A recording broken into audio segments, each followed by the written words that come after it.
changed my mind regarding Facebook ad interest targeting. If you like content like this around Facebook and Instagram advertising, please give me a like and subscribe. But let's jump into it.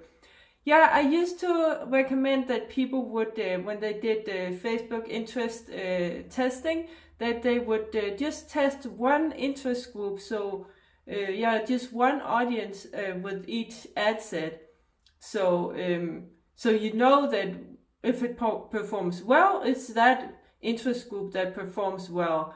Because if you add more interest groups together, then maybe one is bad and the other one is great, but you don't know which is good and what is bad because you'll just see a blended average.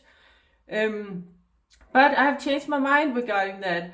I now recommend that you actually can do interest stacking. So if you have a lot of smaller interest groups that are in the same niche, but also similar to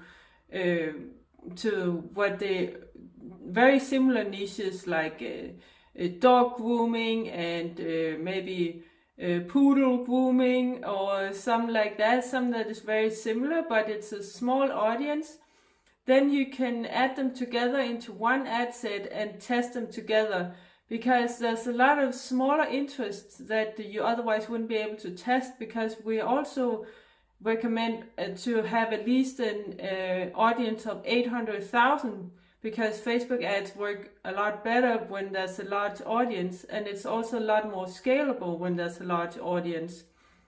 But if you have a bigger interest group, then you can still do it just one interest group per ad set. But with smaller ones, then make sure that they are similar, then you can add them together in one ad set and do the testing like that. Comment below if you have any questions. Don't forget to like, follow, and subscribe, and share it with your friends. And also down below there's a free ebook called Mastering Social Media Strategies for Coaches and Consultants. You can go there and download that. It's completely free. Also, please join our Facebook group, Facebook Advertising for Coaches and Consultants Entrepreneurs. Link in the description also. And if you want us to do all this for you, then we specialize in Facebook and Instagram advertising for coaches and consultants. You can book a call with me or my team. There's a link in the description to learn more about it. Take care. Bye.